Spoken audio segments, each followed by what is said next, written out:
8 de dezembro de 1941. O homem que nesse dia comparece perante o Congresso dos Estados Unidos na tribuna do Capitólio é o 32º presidente americano, Franklin Delano Roosevelt. Yesterday, December 7th, 1941, a date which will live in infamy. O que o presidente Roosevelt veio anunciar ao Congresso é uma das maiores derrotas militares da história americana, Pearl Harbor. The United States of America was suddenly and deliberately attacked by naval and air forces of the Empire of Japan. Mas nesse dia, ao subir com dificuldade à tribuna, este presidente não se contenta em lamentar uma derrota.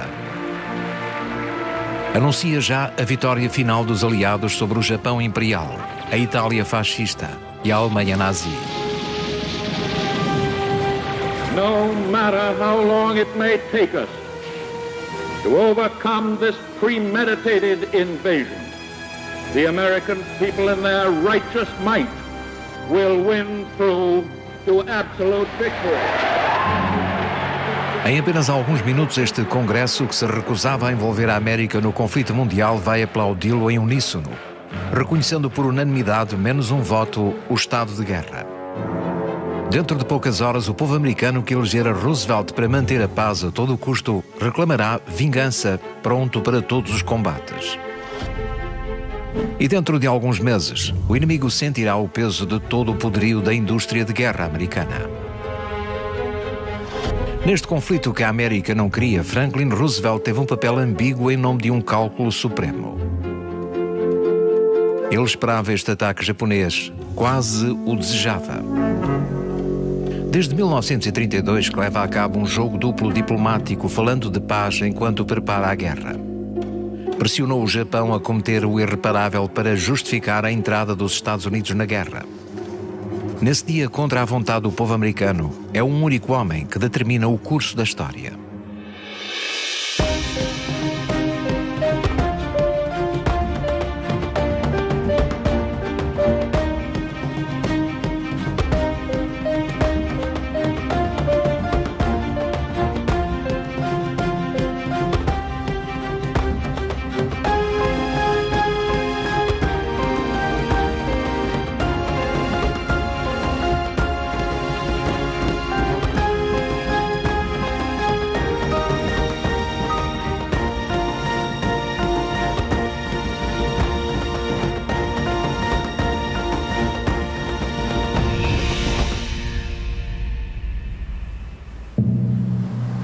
Pearl Harbor, um ponto minúsculo perdido no Oceano Pacífico a 4.000 quilómetros das costas da Califórnia. Uma base naval instalada desde os finais do século XIX na ilha de Oahu, no arquipélago do Havaí, território americano. Uma estância balnear para os 25.000 soldados e fuzileiros que lá vivem neste inverno de 1941. O sol brilha como sempre. E o tempo passa tranquilamente entre as tarefas da rotina da vida militar, as idas à praia e as noitadas nos bares de Honolulu. O que é que poderia passar-se aqui, tão longe de tudo? A imensidão do oceano é a melhor das defesas de Pearl Harbor. Por isso, quando na madrugada de 7 de dezembro de 1941, um radar detecta várias dezenas de aviões a aproximarem-se da ilha de Oahu, os operadores julgam que se trata de aviões americanos.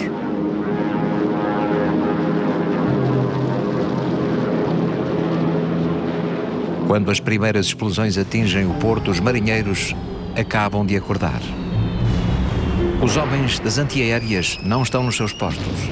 Com medo de sabotagens, os cerca de 300 aviões da base foram alinhados asa com asa nos aeródromos da ilha, alvos perfeitos para os pilotos japoneses. O efeito de surpresa é total.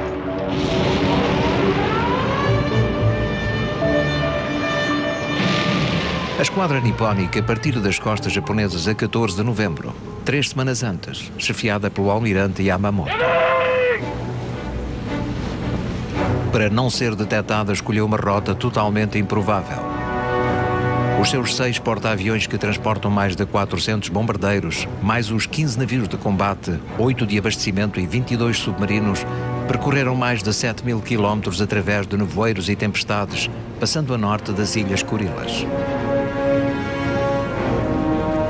A 6 de dezembro, a esquadra está a 370 quilómetros de Pearl Harbor, quando recebe do imperador Hirohito a ordem de lançar o ataque. Às 6 horas do dia 7, descola a primeira vaga de assalto. 1 hora depois, o comandante da esquadrilha emite o sinal combinado para anunciar o êxito da aproximação. Tora, tora, tora.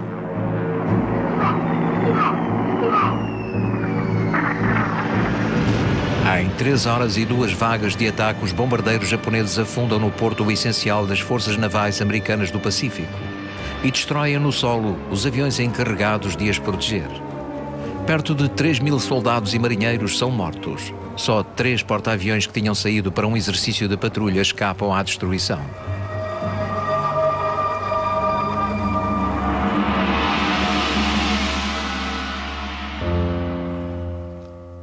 Quando os primeiros torpedos são lançados em Pearl Harbor, é 1h53 da tarde, em Washington. Como é seu hábito, o presidente Roosevelt almoça no gabinete oval da Casa Branca enquanto examina a sua coleção de selos. A sua única reação quando é informado do ataque em curso. Oh, não. Nesse mesmo momento, algumas centenas de metros da Casa Branca, 2 emissários japoneses estão perante o secretário de Estado Cordell Hull, o ministro americano dos Estrangeiros.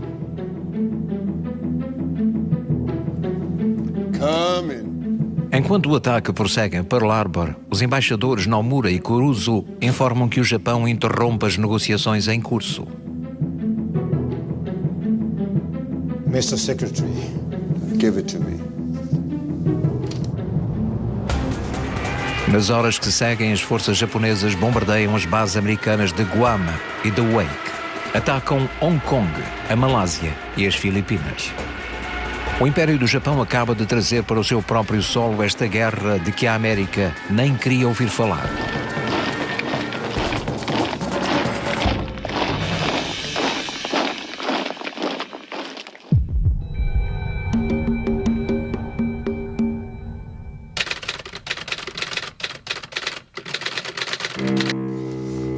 Ao fim da tarde, o gabinete americano reúne-se ao redor do seu presidente na sala oval.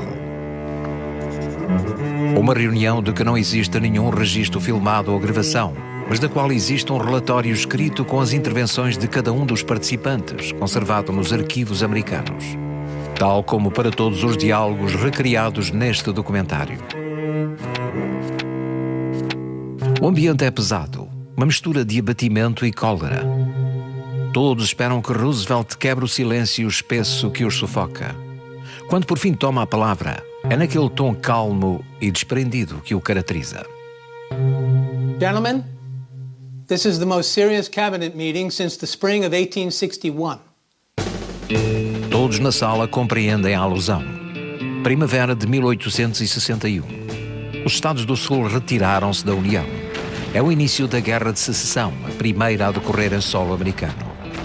Mas agora, pela primeira vez em século e meio, é uma potência estrangeira que ameaça a América. Secretary of State, they were actually bombing Pearl Harbor.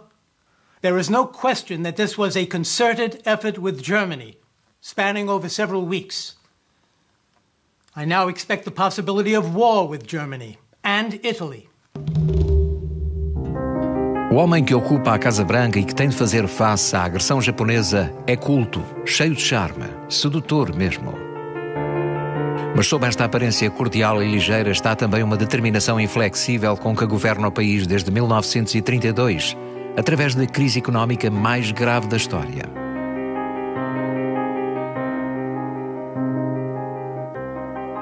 Franklin Delano Roosevelt é um aristocrata, oriundo de uma daquelas grandes famílias patrícias do norte dos Estados Unidos que deram ao país tantas grandes figuras políticas desde a Guerra da Independência.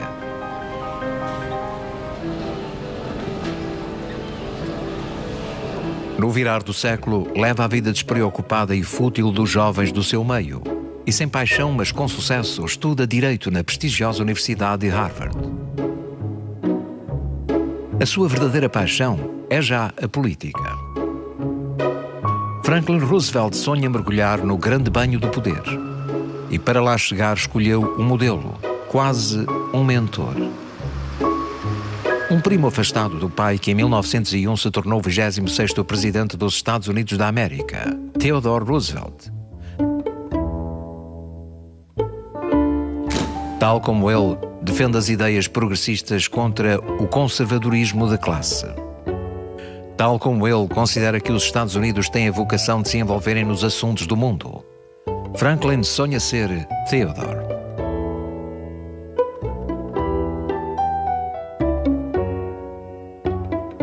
Em 1905, casa com a sobrinha dele, Anna Eleanor Roosevelt. É o presidente seu tio que a conduz ao altar. Algo que chama a atenção de toda a imprensa para este jovem casal ambicioso é que Eleanor também tem a paixão da política.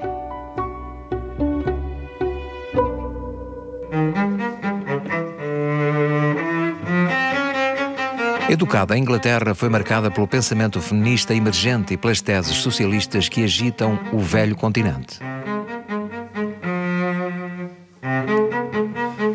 Será a sua influência? Em 1910, Franklin Roosevelt é eleito senador de Nova York pelo Partido Democrata.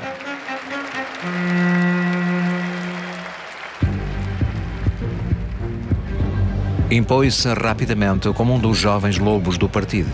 Em 1913, o democrata Woodrow Wilson acede à Casa Branca e nomeia Roosevelt subsecretário de Estado da Marinha. E quando os Estados Unidos entram na Primeira Guerra Mundial, em 1917, é ele que está neste posto.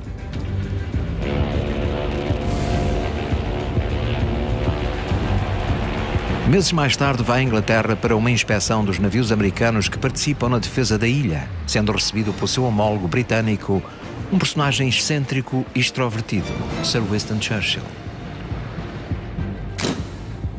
Os dois homens dão-se bem e criam uma relação de estima mútua que, com o passar dos anos, se transformará numa verdadeira amizade.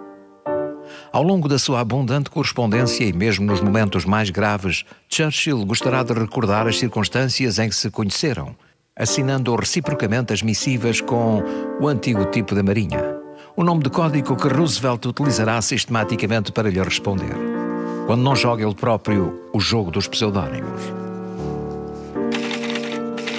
Urgente, prioritário, pessoal e confidencial. Para o antigo tipo da Marinha da parte do Presidente. Os nomes de código das próximas operações serão A. Dom Quixote e B. Sancho Panza.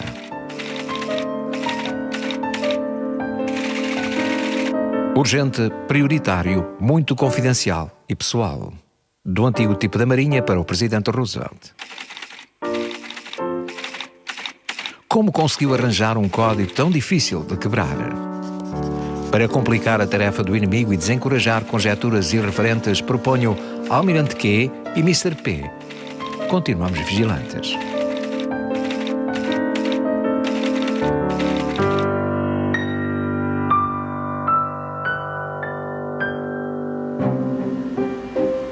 Quando termina a guerra, Roosevelt é já uma figura política de peso.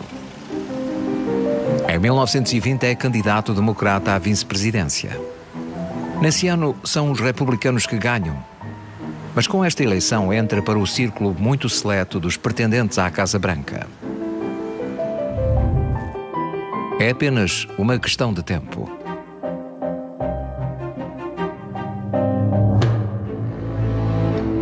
Mas numa manhã de 1921, ao acordar, as suas pernas vergam sob o seu peso e o braço direito recusa-se a mover-se. Nos dias seguintes, o seu estado agrava-se e tem dores atrozes nos membros. O diagnóstico é sem apelo nem agravo.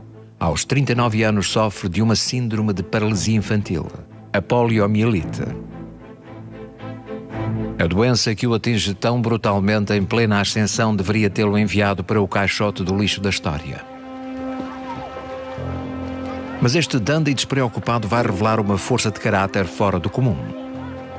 Recusa a fatalidade e contradiz os médicos. Não acabará a vida prostrado num sofá. Graças a enormes esforços e sofrimentos infinitos, recupera ao fim de vários meses o uso dos braços e consegue deslocar-se com canadianas.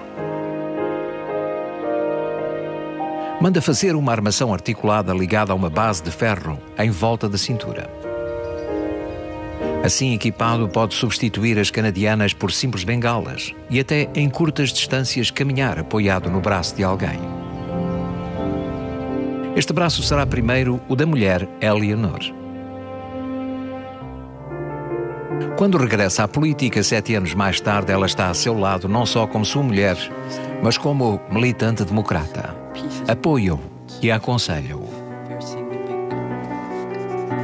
Toma a palavra em público para defender o seu programa. Um programa muito progressista, em grande parte inspirado por ela.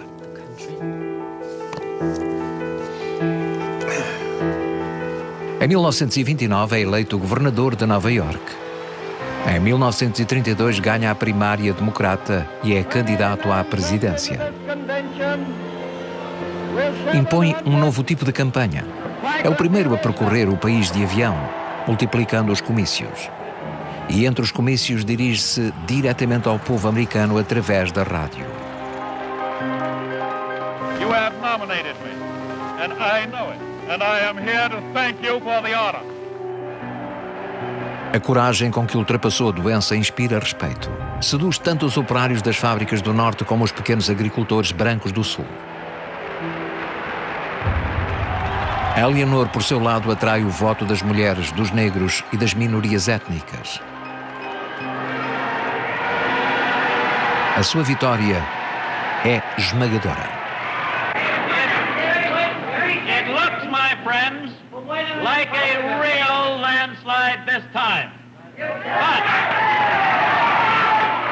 But we have not yet had the returns from the West Coast, and for that reason I'm making no official or public statement as yet.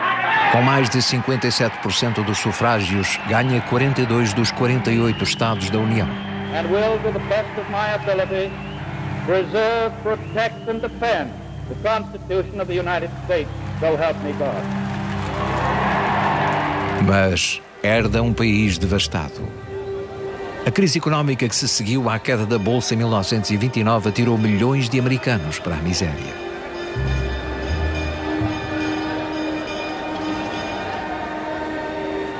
Em 3 anos, a taxa de desemprego multiplicou-se por 10. Os agricultores sobreendividados abandonam as terras para procurar trabalho nas cidades. Nas ruas das grandes metrópoles, os mais frágeis morrem de frio e de fome. Nos dias seguintes à sua tomada de posse, Roosevelt reforma o sistema social e económico americano segundo um plano de recuperação a que se chama New Deal, o novo acordo. Regulação do sistema bancário, programa de assistência aos desempregados, grandes obras públicas. Em 100 dias, a América recupera a confiança.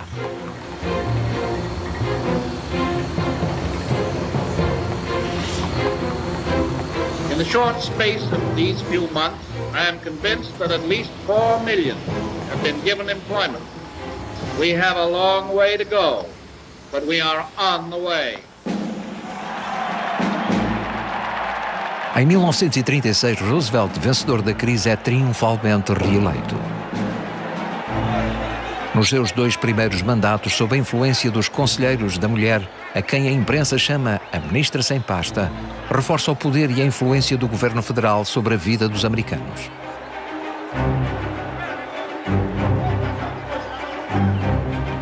A tradição aconselharia a que deixasse a presidência. Desde que George Washington se recusara a candidatar-se a um 3º mandato, nenhum presidente americano ocupara a Casa Branca por mais de 8 anos. Franklin Roosevelt, ciente da sua popularidade, rompe com a tradição, mas sem o dizer abertamente.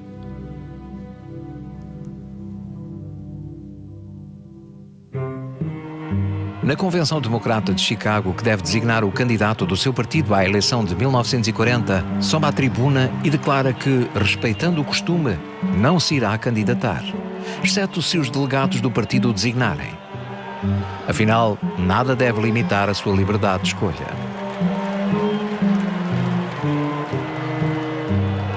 Após um primeiro momento de surpresa, corre na sala o rumor que em breve se transforma em clamor entre os delegados. Roosevelt, Roosevelt, precisamos de Roosevelt.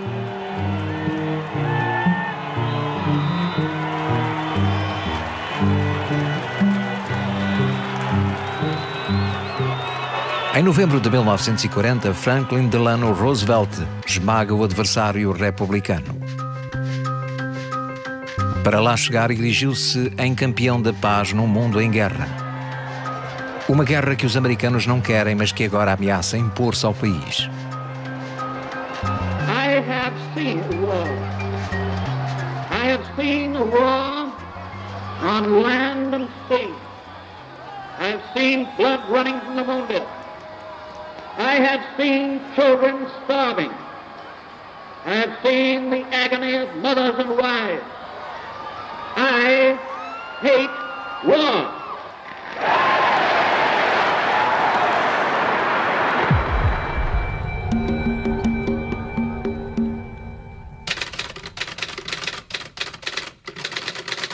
Nesse dia, o presidente recebe na Casa Branca o novo embaixador do Japão, o almirante Kishishaburo Nomura, que acaba de chegar à capital americana. Há vários anos que as relações diplomáticas entre os dois países se degradam paulatinamente. The press in Japan expresses views and circulates reports that are calculated to arouse emotion in this country. Press in Japan can be so highly chauvinistic. The point, dear Admiral, is that some of your statesmen talk along similar lines. Are they as highly chauvinistic as your press? Nomura é um moderado que deseja que o Japão se mantenha neutro no conflito europeu e receia, acima de tudo, uma guerra com a América. A sua nomeação para Washington é, portanto, um bom sinal. Admiral, there is plenty of room in the Pacific area for everyone. Plenty of room, Admiral. Plenty. Suficientemente vasto o Pacífico? Não aos olhos do Império Japonês, que vive com uma agressão a presença militar americana no arquipélago do Hawaii, nas Ilhas Marianas ou nas Filipinas. Territórios disseminados e maioritariamente administrados pelos Estados Unidos desde o final do século XIX. Tanto mais que o imperador Hirohito entregou o poder a uma casta de militares ultranacionalistas, animados por uma ideologia que não tem nada a invejar à Alemanha de Hitler. Na sua concepção, a raça japonesa tem pela ordem natural a missão de dominar todos os outros povos considerados inferiores.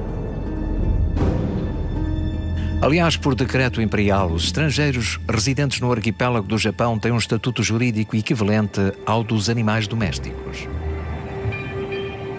Tal como a Alemanha nazi, o Japão considera que tem direito a um Lebensraum, um espaço vital sobre o qual deverá deter o domínio absoluto. É aquilo a que o governo de Tóquio cinicamente chama a esfera de coprosperidade da Grande Ásia Oriental, que se estende da Mongólia até ao norte da Índia. E o Pacífico faz parte na sua totalidade. Face ao Japão, Roosevelt prega a paz, mas vai encostar o Império Nipónico à parede e forçá-lo etapa a etapa a submeter-se ou escolher a guerra.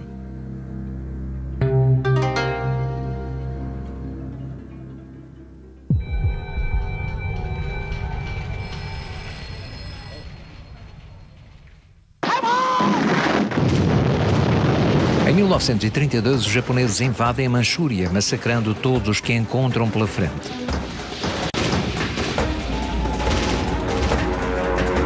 São os primeiros a recorrer aos bombardeamentos aéreos maciços sobre objetivos civis. A administração americana recusa-se a reconhecer o governo fantoche instalado pelo Japão no norte da China, o Manchukuo.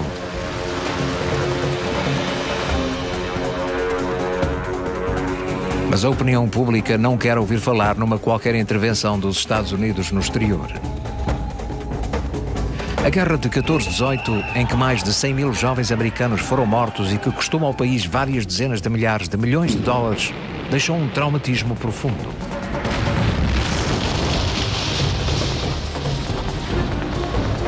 Uma poderosa corrente pacifista e isolacionista domina a vida política. A América não quer imiscuir-se nos assuntos do mundo, tal como não quer que o mundo se envolva nos seus assuntos. No início dos anos 30, o exército dos Estados Unidos conta apenas com 70 mil homens. É o 17º exército do mundo, muito atrás do japonês. O número de navios e aviões militares é limitado por tratados internacionais. Separada do resto do mundo por 2 oceanos, a América julga-se protegida. Mas Franklin Roosevelt, tal como Winston Churchill na Grã-Bretanha e Paul Reynaud ou Charles de Gaulle em França, é um dos primeiros a compreender o perigo que representa a ascensão dos regimes totalitários na Europa. Pressente que a Alemanha de Hitler representa um perigo mortal para as democracias do velho continente, tal como o Japão de Hirohito para a Ásia. Mas a opinião pública não está pronta e ele prefere manter-se à margem, contentando-se com condenações de princípio. E mantém uma ambiguidade permanente sobre a sua política internacional.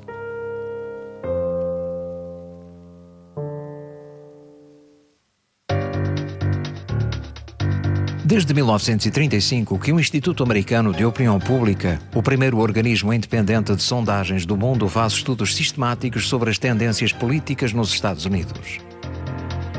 Um dos primeiros, em 1936, demonstra que 95% dos americanos opõem-se a que os Estados Unidos participem numa guerra se esta rebentar na Europa. Aliás, nesse ano, o Congresso aprova a segunda lei de neutralidade que proíbe ao governo entregar armas a países em guerra. Roosevelt promulga a lei, mas declara à imprensa: os Estados Unidos são neutros, mas nada obriga os seus cidadãos a sê-lo também. Encorajados, milhares de americanos aderem por sua própria iniciativa às brigadas internacionais que se batem pela República Espanhola.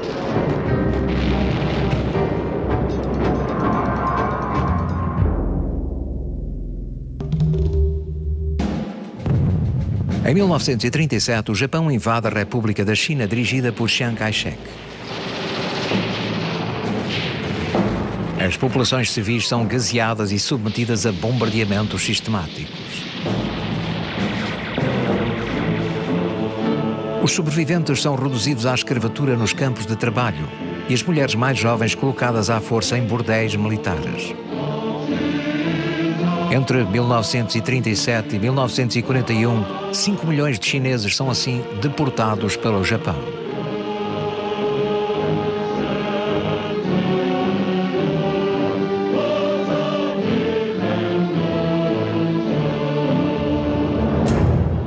Em dezembro de 1937, o exército imperial conquista a cidade de Nanking. Nos dias que se seguem, 57 mil soldados chineses são executados, apesar de se terem rendido. Oficiais japoneses fazem um desafio improvável. O primeiro a decapitar 100 prisioneiros chineses com um sabre será declarado vencedor. Esta macabra competição, que se desenrola ao longo de vários dias, é relatada na imprensa de Tóquio como um evento desportivo. Testemunhas ocidentais relatam que todos os dias se ouve uma trompete incitando a matar todos os chineses.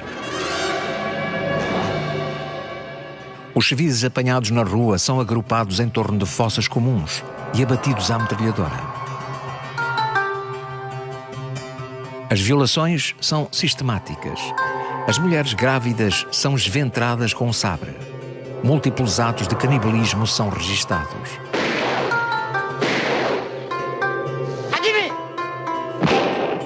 Em 6 semanas, os massacres de Nanking fazem quase 200 mil vítimas civis.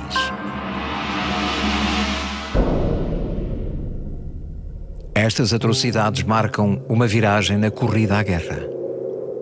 A opinião pública americana está chocada. O sentimento anti-japonês cresce e as sondagens revelam mês após mês a lenta erosão da corrente isolacionista. Antes de Nanking, 43% dos americanos diziam-se favoráveis à China e apenas 2% apoiavam o Japão. 18 meses depois, em setembro de 1939, 74% declaram apoiar a China.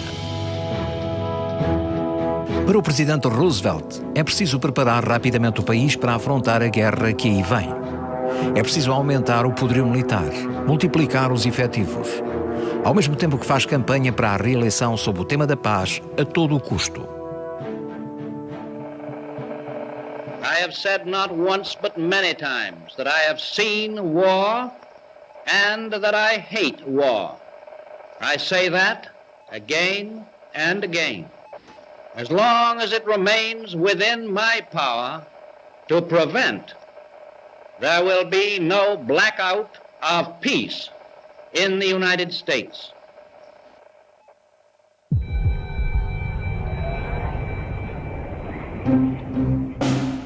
De onde virá esta guerra? Do Japão Imperial, cujo apetite nada parece refriar? Ou da Alemanha hitleriana que brinca com as democracias europeias como um gato com os ratos? A América tem de estar preparada em todas as frentes e pressionar os adversários a atacarem primeiro.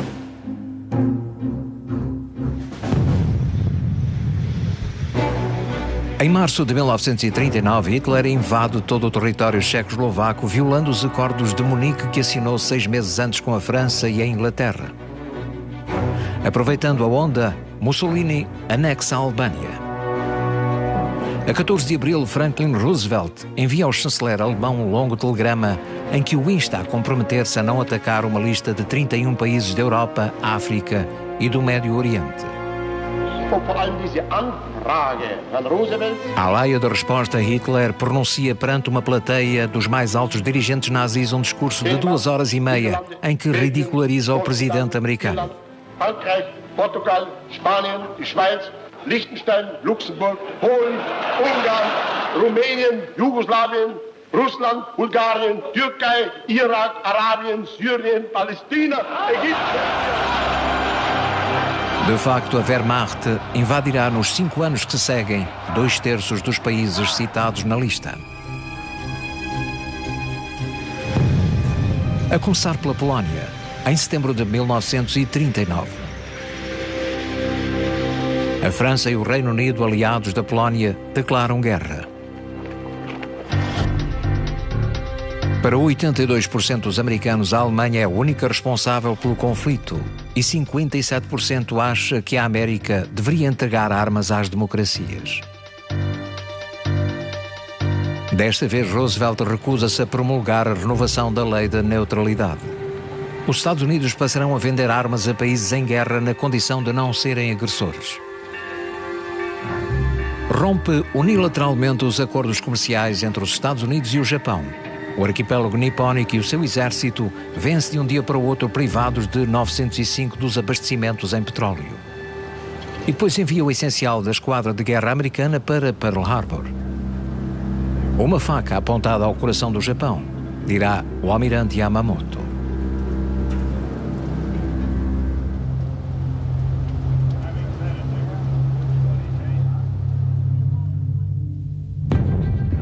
Em maio de 1940, Hitler lança a Blitzkrieg contra a Dinamarca, a Holanda, a Bélgica, o Luxemburgo e a França.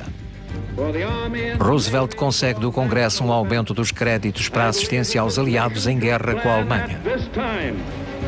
A program that will provide us with 50,000 military and naval planes.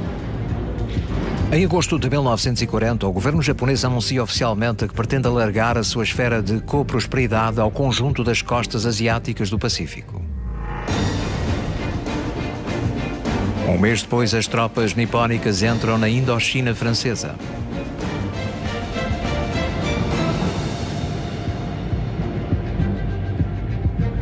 Em Berlim, o embaixador Saburo Kurosu assina solenemente a adesão do Japão ao pacto tripartido com a Alemanha nazi e a Itália fascista. Os 3 países prometem assistência e apoio mútuo no domínio militar.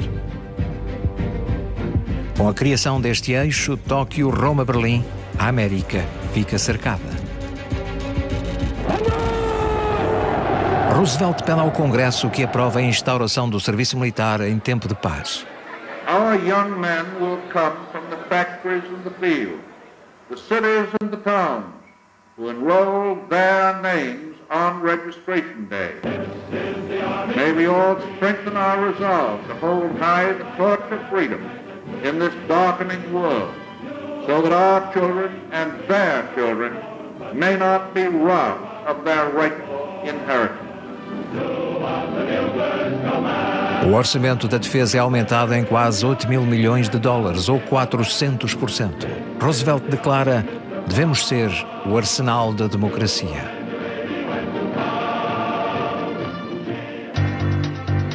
Na opinião pública, o isolacionismo recua. 68% dos americanos pensam agora que é preciso apoiar a Inglaterra a todo custo, mesmo correndo o risco de se verem envolvidos no conflito.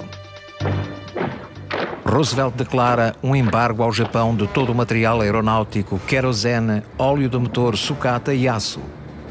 A indústria de guerra japonesa fica paralisada. No Japão, a intransigência do presidente americano destabiliza o poder. Os mais fanáticos dos ultranacionalistas apelam todos os dias à guerra à América, fragilizando o primeiro-ministro Konoe e o almirante Yamamoto, convencidos de que uma guerra com os Estados Unidos levaria com o tempo ao esmagamento do Japão. Procuram um modus vivendi, em que os Estados Unidos lhes deixariam as mãos livres na Ásia em troca de um pacto de não agressão entre os dois países.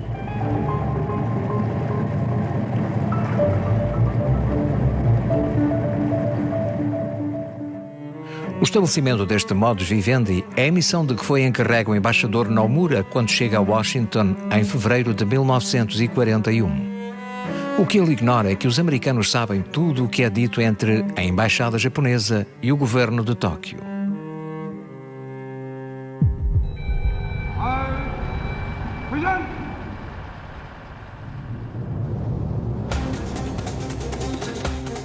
Desde 1938 que uma equipa de matemáticos dos serviços secretos do Exército e da Marinha trabalha para quebrar o código usado, criado pelas autoridades japonesas. Um código considerado inviolável que se baseia numa máquina inspirada na Enigma alemã, a máquina de cifra 97.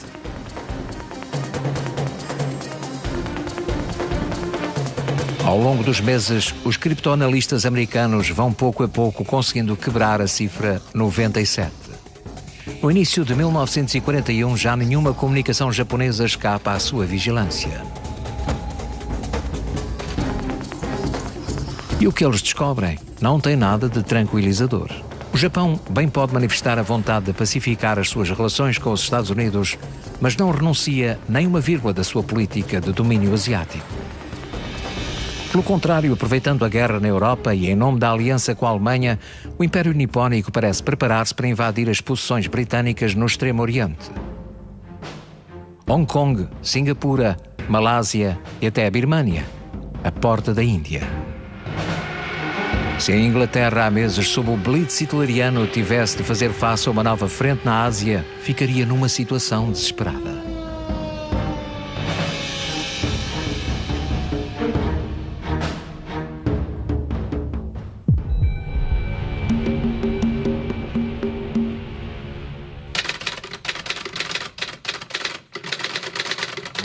Nesse dia, Winston Churchill e Franklin Roosevelt reencontram-se pela primeira vez desde o início da guerra na Europa. Um encontro ultra-secreto a bordo de um navio de guerra ao largo da Terra Nova. Many drifting straws would seem to indicate the Japanese intention to wage war on us in the next few weeks and even months. No doubt, Winston. We do Durante know that 3 dias, os dois estadistas vão examinar todas as hipóteses de desenvolvimento do conflito. the Japanese government Churchill veio em busca da garantia de que os Estados Unidos não abandonarão o Reino Unido. Roosevelt veio tranquilizá-lo quanto à solidez do seu compromisso. Don't you remember, Winston? I told the world that the United States was the arsenal of democracy, and I'm going to keep my word. We will not let you down. Everything that you can do to inspire the Japanese with fear against a double war may avert the danger. Desta conferência informal sairá uma declaração formal, a Carta do Atlântico.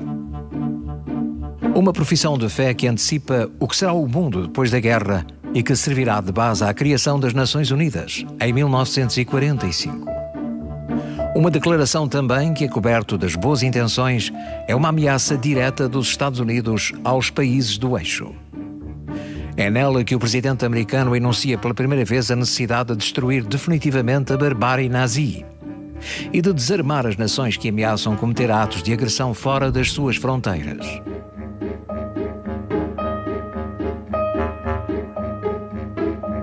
Vista de Tóquio é uma provocação. Mais uma. Há meses que Roosevelt multiplica os sinais de intransigência americana e acentua a pressão sobre o Império. Em março, obteve do Congresso a autorização de entregar armas aos aliados sem contrapartida financeira. I ask this Congress for authority and for funds sufficient to manufacture additional munitions and war supplies of many kinds to be turned over to those nations which are now in actual war with aggressor nations. Primeiro beneficiário, o Reino Unido. Em maio é a China de Chiang Kai-shek que recebe ajuda americana. Mais uma afronta ao Japão. Em julho, Roosevelt enviou 7.000 fuzileiros para a Islândia para prevenir uma invasão alemã. Despachou navios de guerra para escoltar os navios de abastecimento britânicos. Congelou os bens japoneses no território dos Estados Unidos.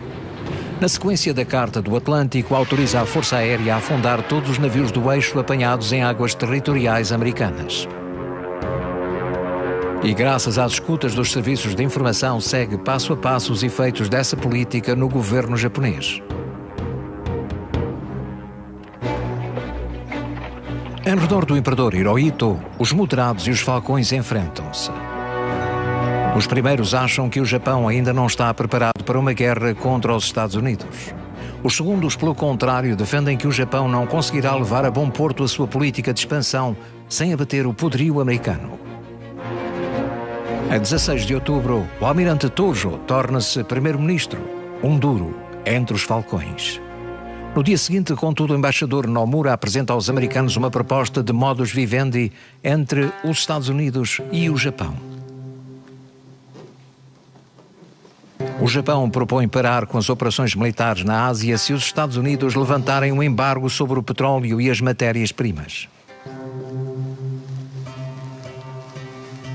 O problema é que Roosevelt e Hull sabem, graças às escutas dos serviços de informação, que esta proposta japonesa é uma armadilha diplomática. E qual a solução? Exigir ao Japão, antes de qualquer negociação, algo que ele não pode aceitar: a ruptura do pacto tripartido que o liga à Alemanha hitleriana.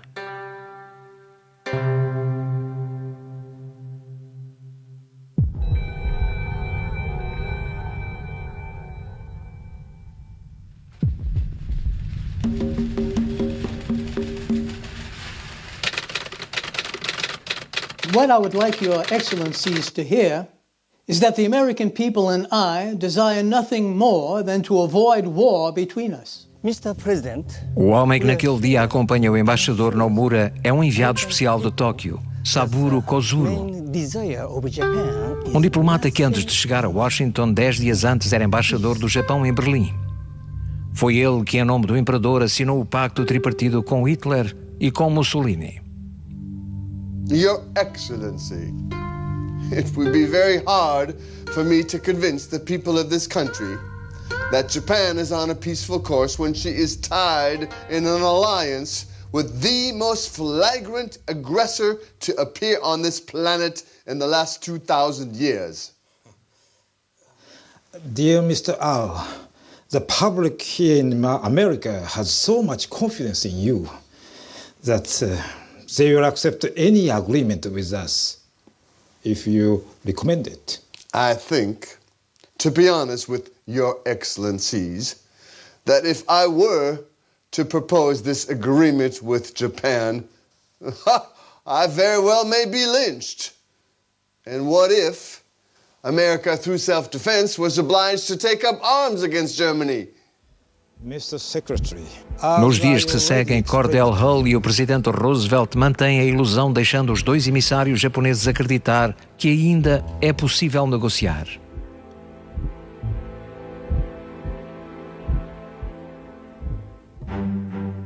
A 20 de novembro, os japoneses fazem uma nova proposta de modus vivendi com exigências mais precisas. Se os Estados Unidos interromperem o envio de armas ao exército chinês de Chiang Kai-shek, não colocarem mais nenhumas forças na costa asiática do Pacífico e aceitarem vender ao Japão o petróleo de que ele necessita, este retirará as suas tropas da maior parte da Indochina francesa. Roosevelt nem se dá ao trabalho de receber os emissários japoneses. Encarrega o seu secretário de Estado de redigir a resposta americana. Uma resposta devastadora, uma nota de 5 páginas que o Japão só pode considerar um insulto.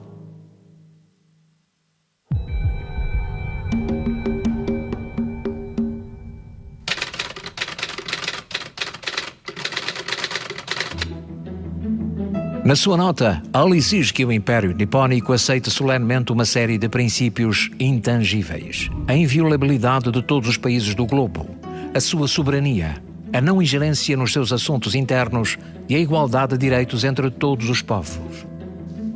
Is this your reply to our proposal for modus vivendi?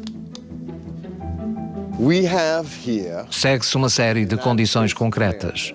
O reconhecimento pelo Japão do governo chinês de Chiang Kai-shek, a retirada de todas as forças japonesas da China e da Indochina francesa. Exige um tratado que garanta à China, Tailândia e Reino Unido o respeito das respectivas fronteiras. But this is an ultimatum. I suggest we do not refer it to our government. We are trying to do our best here, but in the light of everything that has been said in your press, this proposal is as far as we can go right now. Em Washington, os serviços de informação alertam a Casa Branca numa mensagem que interceptaram e descodificaram. O governo de Tóquio informa o embaixador Nomura que se as negociações não tiverem chegado a bom termo até 29 de novembro, depois já será tarde demais. Certos acontecimentos terão lugar. O ataque japonês está, portanto, iminente. Mas onde? Mistério. O que escapa às grandes orelhas americanas é o que se diz na Conferência Imperial que Hirohito realiza no início de cada mês com os seus ministros.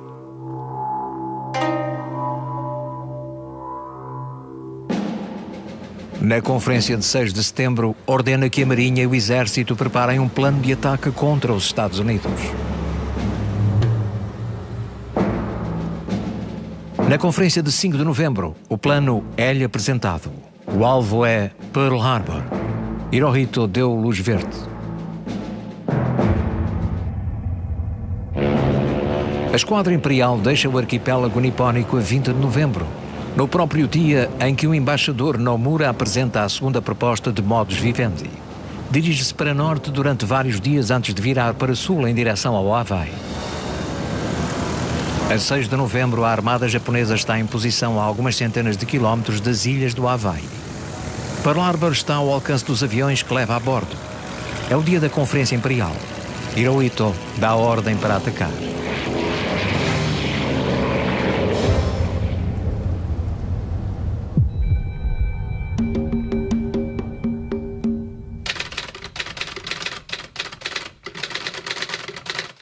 Vinte minutos após o início do ataque, Kishisaburo Nomura e Saburo Korusu vêm entregar a Cordell Hull uma mensagem que anuncia que as negociações foram rompidas. Mr. Secretary, we are here. I know why you are here. Hull já leu a mensagem interceptada pelos serviços de informação. E ao contrário dos dois diplomatas, já sabe que as bombas japonesas chovem sobre Pearl Harbor.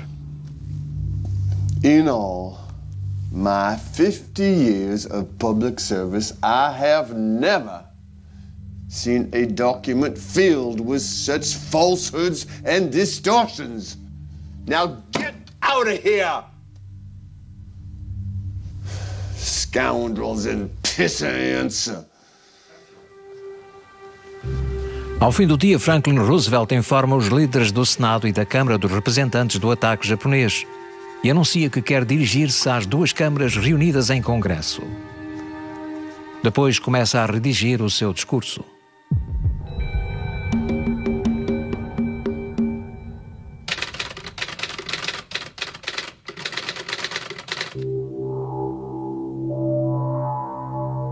Minutos antes de subir à tribuna do Capitólio, Franklin Roosevelt altera a primeira frase do discurso. Uma data que ficará marcada na história do mundo por... A date which will live in infamy. Quando termina o discurso, é aplaudido.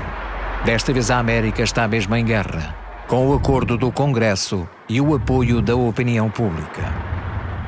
Dias depois, a Alemanha nazi e a Itália fascista declaram guerra aos Estados Unidos. Nas semanas que se seguem, Roosevelt impõe à América o princípio Germany First, a Alemanha primeiro. Mas existe também que a réplica americana a Pearl Harbor atinja o coração do Japão. Na primavera de 1942, o coronel Doolittle faz descolar 16 bombardeiros B-25 dos 3 porta-aviões que tinham escapado ao ataque japonês e consegue bombardear Tóquio. Lenta, mas inexoravelmente, a máquina de guerra americana começa a carburar. Tanques, aviões, navios de guerra são entregues aos milhares a todos os que por todo o mundo combatem as forças do eixo. Em maio de 1945, o Reich alemão desmorona-se, submerso por todos os lados por tropas aliadas. 4 meses mais tarde é a vez do Japão se render depois de ser atingido por 2 bombas atômicas.